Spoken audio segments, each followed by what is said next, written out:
This is clearly the entrance to hell. But when the hell ticket inspector scanned the man, the computer showed he was a citizen of heaven. So the inspector immediately pointed to the gate leading to heaven and told him to leave this place of trouble right away. Under the watchful eyes of the wicked, the man calmly opened the door and walked toward heaven, with the road to paradise right in front of him. All the evil souls swarmed toward the gate, but when it opened again, what greeted them was the sea of fire from hell. Terrified, they could only get back in line under the inspector's urging. Then an 80-year-old man came walking up. Although the old man had never killed anyone, the system judged him to be a murderer. It turned out that in life, he had been a fraudster who drove many innocent people to take their own lives. So the old man was assigned to the tongue-pulling hell. The executioner didn't hesitate for a second, grabbing scissors and snipping off the old man's tongue. Next, 3 boys were sent to the screaming hell for school bullying. But when it was time for their punishment, they kept making excuses. One woman even claimed she was a very kind person. So the judge pulled up video footage from the deceased celebrity's life. It turned out she couldn't bear the vicious online comments, had suffered relentless personal attacks,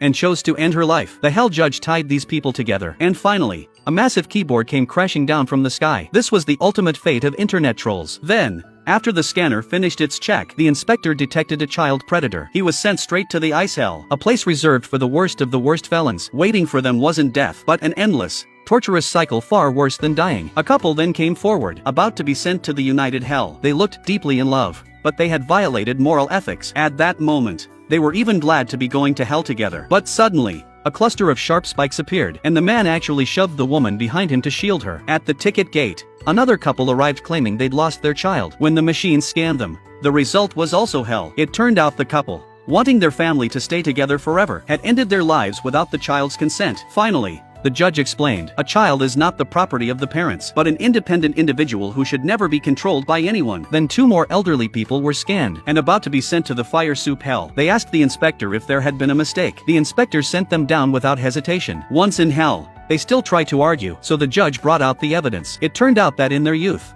they had adopted a daughter and abused her daily, causing internal bleeding and multiple fractures all over her body. Right then, another man arrived, destined for the fire soup hell. But then the computer started blaring non-stop alarms. All the wicked souls nearby turned to look with curiosity. It turned out the man was a serial killer. Realizing the fire soup hell would be too light for him, the inspector gave him the full hell combo package.